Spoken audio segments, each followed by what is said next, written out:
Mardi 29 octobre, nous voici sur le DAX avec la première annonce de la semaine, hein. À 15 heures, ça va pulser. Nous sommes en weekly, pourquoi? Pour voir un peu à quoi ressemble cette bougie. Bougie hebdo qui ne ressemblera pas du tout à ça à la fin de la semaine, évidemment. Donc, on a traité, ça c'est le gap d'ouverture de début de semaine, il est dans la vidéo d'hier, où on évoque un peu le plan hebdo, en plus du plan journalier. On a, vous voyez, regardez la mèche, nous sommes arrêtés. Ce ne sont pas des niveaux aléatoires, c'est des niveaux qui réagissent, les niveaux de liquidité temporelle et les niveaux clés que l'on voit en HTF. Une fois ce reversal ici, nous sommes remontés directement sur les open de 8h30 et sur le prix de 10h lundi. Ce prix en jaune de 10h lundi va rester toute la semaine. C'est une liquidité temporelle qui réagit comme telle et qui se comporte comme support et résistance. Pour aujourd'hui, on va aller voir ça en petite unité de temps et voir si on réagit sur ces niveaux. Vous voyez qu'en H4, on avait des niveaux repérés ou si, au contraire, on continue la chute.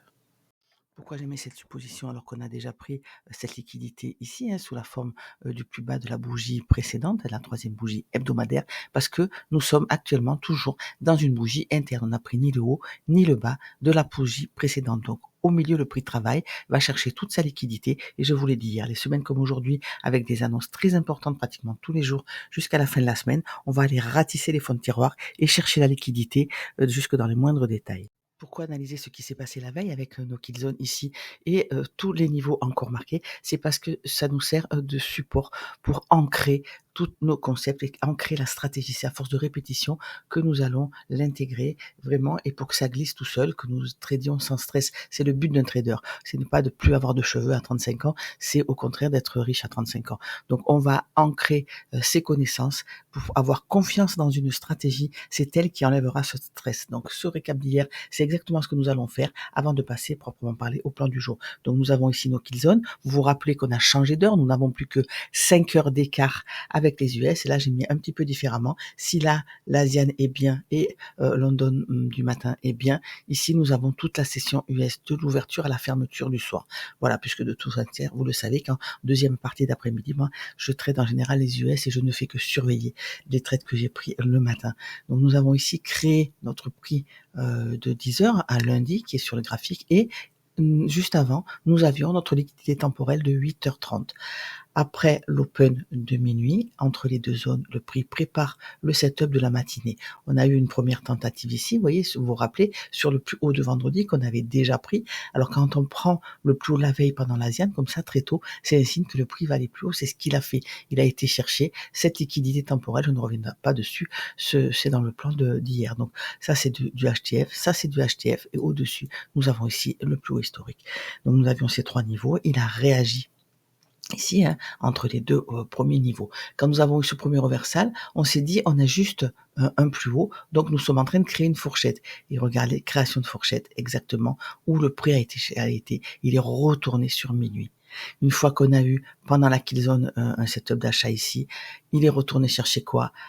Le prix de lundi 10h et surtout l'open de 8h30. Vous voyez, ce n'est pas par hasard que je vous fais noter sur ces graphes ces deux niveaux de liquidité temporelle qui attirent le prix comme un aimant. Ça nous sert de point d'entrée lorsqu'on a des reversals dessus, mais ça nous sert aussi de target lorsque on a changé l'order flow, qu'on est par exemple ici du côté vendeur, on a ça en ligne de mire. Lorsqu'on est ici du côté acheteur, on l'a en ligne de mire. Lorsqu'on a un reversal dessus, on prend de la hauteur, on se dit qu'est-ce qu'on peut faire? On a pris l'Asian low, est-ce qu'on va prendre l'Asian low? Non seulement on avait cet objectif, mais surtout le point médian de notre gap d'ouverture de début de semaine qui est aussi une liquidité temporelle importante. Vous voyez ça, ces niveaux que l'on sait pertinents servent à baliser notre trading intraday parce que nous sommes des scalpers, donc on n'a pas le choix. Il faut que nous soyons des virtuoses et c'est à quelques points près.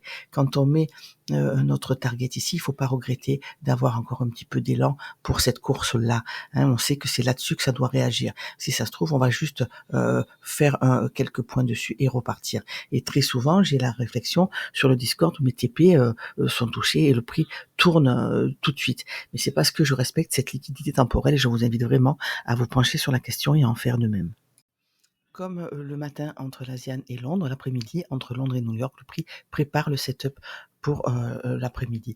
Et à cette impulsion, vous savez, moi je suis une tradeuse impulsion, j'adore ça, parce que pour faire ces grandes bougies, il faut vraiment que les grandes mains aient une raison de le faire. Et il se trouve que Cette impulsion a eu lieu après un reversal. Ici, nous en sommes à M15, mais nous l'avons mis en petite unité de temps. Et cette impulsion qui nous laisse une imbalance me dit, voilà, je passe du côté acheteur. J'étais du côté vendeur, toute Londres. Et là, je passe du côté acheteur. Vous savez que New York fait deux choses, hein. Soit il poursuit Londres, soit il le retrace. Donc là, j'étais bien parti pour le retracer. Une fois que nous sommes passés du côté acheteur, bien évidemment, on attend une turtle soup pour rentrer. Donc je vous rappelle ce que c'est, hein, les turtle soup. Quand on veut acheter, qu'on est du côté acheteur, on attend de prendre les lots. Et on sait aussi que dans notre modèle teneur de marché, quand on est du côté acheteur, ça se fait par range de continuation. On crée un plus haut, on a un choc interne ici, et nous créons un range, une fourchette de négociation qui sera une fourchette de continuation. Donc ici, nous avons un bas de range, et tout ce qui se passe en dessous, on peut le noter même jusqu'au bas de l'imbalance créée. C'est ce qui si au départ, notre imbalance était de ce lot à celui-là, ici. Ça, c'est notre imbalance de départ. Et une fois qu'on a créé cette fourchette-là, avec un haut et un bas, il nous reste de l'imbalance. Bon, écoutez, à partir de là, on veut acheter, nous, on veut une turtle swap. Et là, c'est là qu'on passe en petite unité de temps, notre unité d'entrée. Donc en M15, ça va être en M1, ça fractale, pour acheter, trouver un setup et continuer la hausse. La hausse vers quoi? Vers la liquidité externe qu'on vient de créer, puisque en M1, nous sommes dans cette trend. La liquidité externe la plus proche de nous, c'est celui-là. Et les autres liquidités internes. Et comme ça, on peut remonter jusqu'en haut de la trend qui sera notre dernier TP. Jusque-là, on prend des partiels. Personnellement, j'ai pris des partiels et évidemment, je ne suis pas resté overnight. Je n'aime pas ça. Quand on a créé cette fourchette-là, avec ce haut et ce bas, j'ai pris un partiel ici et vu l'heure, je l'ai clôturé un peu plus tard. Donc, il ne restait que 20 à ce moment-là, à ce partiel-là, il ne restait que 20% de ce trade. Donc voilà, on est en train de prendre le haut de la fourchette. Cette liquidité, c'était un petit peu à prévoir puisque nous sommes passés du côté acheteur de notre modèle de teneur de marché. Et que nous étions aussi, on l'a vu hier. Donc voilà, ça c'est tout ce qui s'est passé pendant l'Asie, excusez-moi, pendant New York. Là, quand on a créé une première fois cette fourchette, vous le voyez, c'est à partir de là qu'on cherche notre turtle soup pour racheter et continuer la hausse. Ça paraît assez clair, hein. Le range est là, nous on veut acheter les plus bas parce que nous sommes du côté acheteur du marché avec ce reversal qui a généré cette première grande imbalance. Donc pour aujourd'hui, hein, comme d'habitude, j'ai marqué le plus haut et le plus bas de la veille. Nous avons pris le plus haut à l'instant et nous réagissons haut sur cette imbalance. Pourquoi je l'ai noté comme ça alors qu'au départ elle était entre ce bas et ce haut ici? Parce qu'elle a déjà été mitigée. Il ne reste que cette imbalance-là. Donc c'est typiquement un point où on peut avoir un reversal pour retracer vers de la liquidité temporelle un niveau clé et poursuivre la route où nous confirmer un reversal pour descendre plus bas et revisiter le bas de la trend, le discount.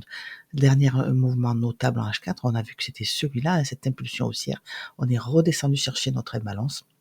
Et nous sommes dirigés vers la liquidité externe nouvellement créée, celle-ci. C'est pour ça qu'au-dessus, j'ai noté ces deux niveaux qui m'intéressent. Je rajouterai peut-être le point médian de cette mèche selon nous serons à l'open.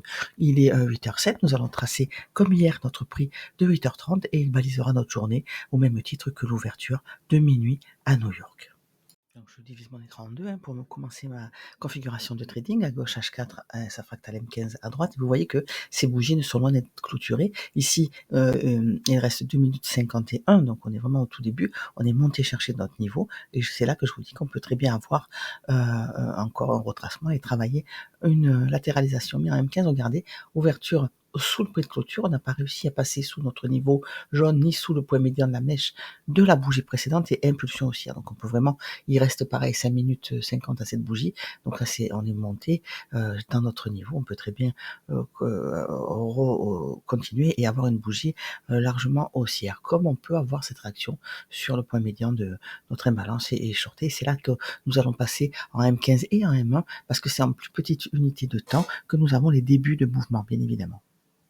Petit clin d'œil à Weekly à gauche, pour vous montrer que nous sommes sur les niveaux que nous avons évoqués en début de vidéo, c'est-à-dire que ouverture au-dessus du prix de clôture, nous n'avons pas réussi à clôturer au-delà du point médian de notre ouverture de gap d'ouverture début de semaine et nous sommes remontés sur ce niveau. Nous sommes dans une bougie interne, encore une fois, les éléments que nous allons avoir pour la suite de la semaine vont se faire en fractal, c'est-à-dire en H4, en M15, et évidemment les entrées se feront elles en M1.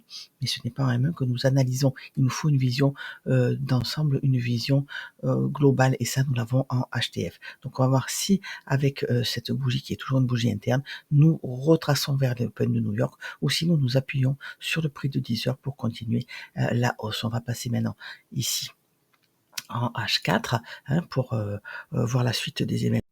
Pourquoi? Parce que étant donné que nous sommes arrivés du côté acheteur à notre objectif, c'est-à-dire le haut de la trend que nous avons retracé, selon nos modèles de teneur de marché. D'ailleurs, je vais mettre ça là parce que ça m'énerve. Voilà. Donc nous sommes arrivés là, c'est au-dessus, l'unité de temps supérieure qui donne la suite. Si notre bougie weekly se clôture au-dessus du haut de notre trend là, alors à ce moment-là, on va voir le prochain niveau dans l'unité de temps supérieure. Si nous clôturons en dessous, on se dit tiens, peut-être que c'est qu'une prise de liquidité et on peut surveiller si on a un choc baissier pour repasser du côté vendeur du marché. Voilà à quoi servent les fractales et c'est vraiment une fois que vous avez cette notion imbriquée dans votre cerveau, vous le verrez beaucoup plus facilement. Donc, nous sommes en préparation du setup de l'Open.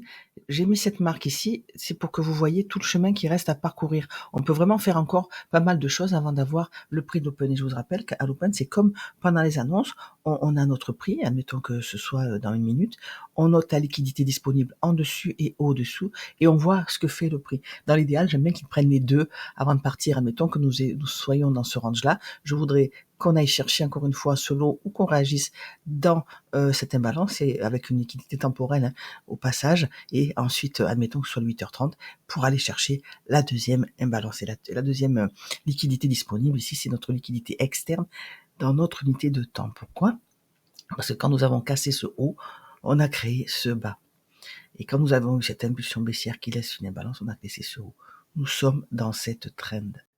Donc, ce qu'on attend quand c'est comme ça, c'est une réaction dans l'imbalance ici, l'impulsion qui laisse une imbalance et qui BOS en même temps. Donc ça, moi, j'aime bien avoir cette notion-là pour poursuivre la hausse et me dire, voilà, on crée une fourchette. Quand j'ai un setup ici, je vise le haut de la fourchette.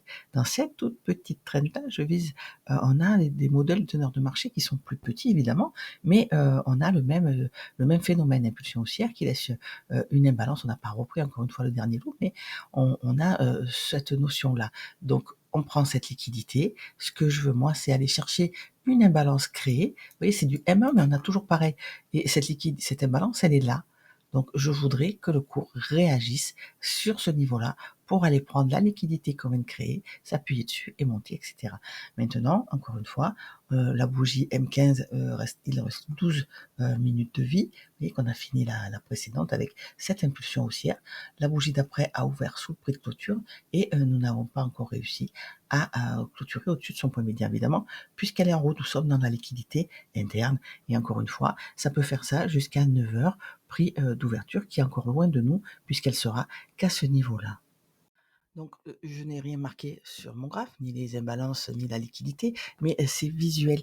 Et comment faire pour céder?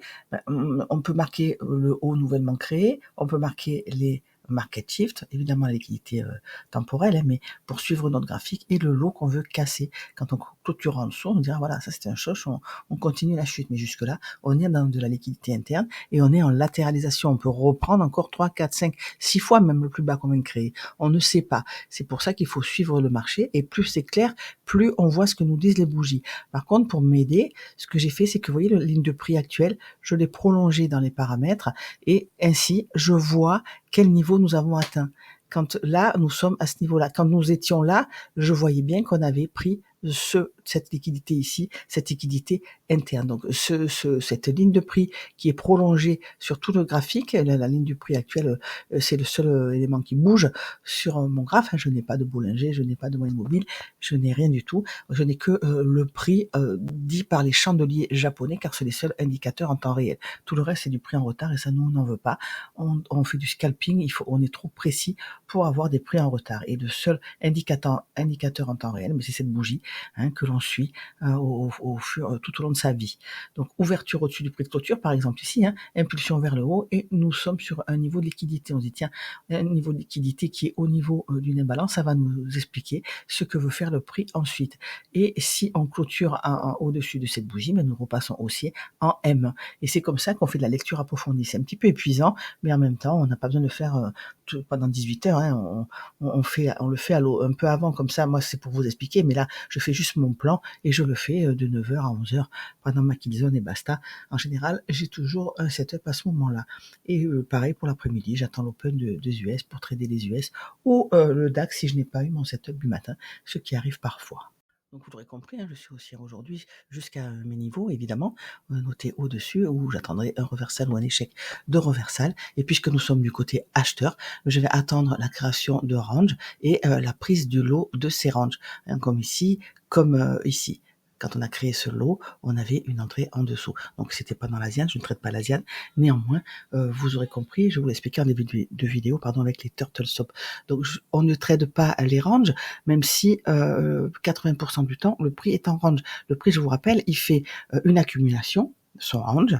Ensuite, une fois qu'il a fait son accumulation comme ça par exemple, il a la manipulation, il va chercher le côté acheteur, la liquidité disponible en dessous.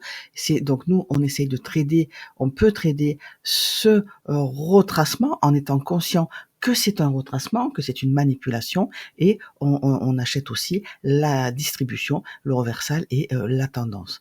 Donc on essaye de pas rentrer dans le range parce que c'est dangereux, on ne sait pas combien de temps un range va durer, le point médian de ce range attire le prix. Par contre, une fois qu'on a pris le lot, quand on est côté acheteur, là on peut l'acheter, on peut rentrer et on trade cette distribution. Donc vous l'avez compris, si cette manipulation aussi nous donne une target, on peut la trader. On trade la manipulation et la distribution. On essaie de pas rentrer dans les ranges. Même si, encore une fois, 80% du temps, le prix est dans le range. J'espère que je vous ai pas perdu. Sinon, je suis disponible sur le Discord. Je réponds à toutes vos questions. On revoit tous les petits points un petit peu qui ont du mal à s'ancrer dans votre esprit. Et soyez prudents. Vous avez le lien du Discord normalement en description. Et c'est bien volontiers que je répondrai à vos questions.